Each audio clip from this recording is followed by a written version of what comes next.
بسم اللہ الرحمن الرحیم اللہم صلی علی سیدنا و نبینا و مولانا محمد وعلی آل سیدنا و نبینا و مولانا محمد وبارک وسلم وصلی علیہ۔ ناظرین اور سامعین، آج آپ کی خدمت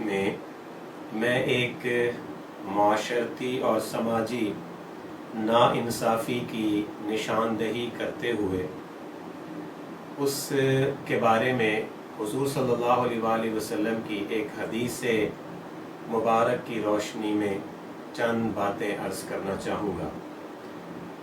وہ معاشرتی اور سماجی ناانصافی یہ ہے کہ ہم اپنی اولاد میں بیٹوں اور بیٹیوں کے درمیان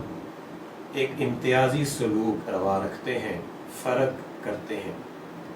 جسے اللہ تعالیٰ اور اللہ تعالیٰ کے رسول صلی اللہ علیہ وآلہ وسلم پسند نہیں فرماتے۔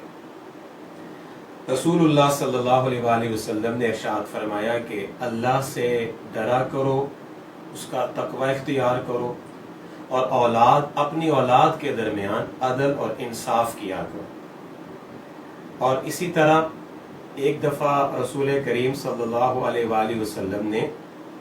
بیٹی کے رحمت ہونے اور بیٹی کے باعث برکت ہونے کو بیان کرتے ہوئے ارشاد فرمایا کہ بیٹیوں سے نفرت نہ کیا کرو، میں خود بیٹیوں کا باپ ہوں۔ بیٹیاں بڑی محبت والی اور بڑی خیر و برکت والی ہوتی ہیں۔ میرے محترم ناظرین اور سامعین، آپ میں سے جو بیٹیوں کے باپ ہیں انہیں اکثر یہ مشاہدہ اور تجربہ ہوا ہوگا کہ جس قدر پریشانی اور تکلیف اور مصیبت میں بیٹیاں ماں باپ کا دکھ بٹاتی ہیں اور ماں باپ کی پریشانی میں ان کا ساتھ دیتی ہیں اور محبت سے پیش آتی ہیں،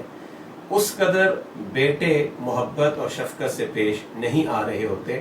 دراصل رسول کریم صلی اللہ علیہ وآلہ وسلم کے فرمان مبارک کی یہ سچائی ہے اور آپ کی یہ صداقت معاب گفتگو کا نتیجہ ہے کہ بیٹیاں اپنے ماں باپ کے معاملے میں بڑی نرم دل اور بہت ہی زیادہ شفقت سے پیش آنے والی اور محبت سے پیش آنے والی ہوتی ہیں۔ میں دعا کرتا ہوں جو لوگ بیٹیوں کے باپ ہیں ان کے لیے کہ اللہ ان کے دلوں میں اپنی بیٹیوں کے لیے شفقت اور محبت پیدا فرمائے۔ آمین بجاہ سید المرسلین۔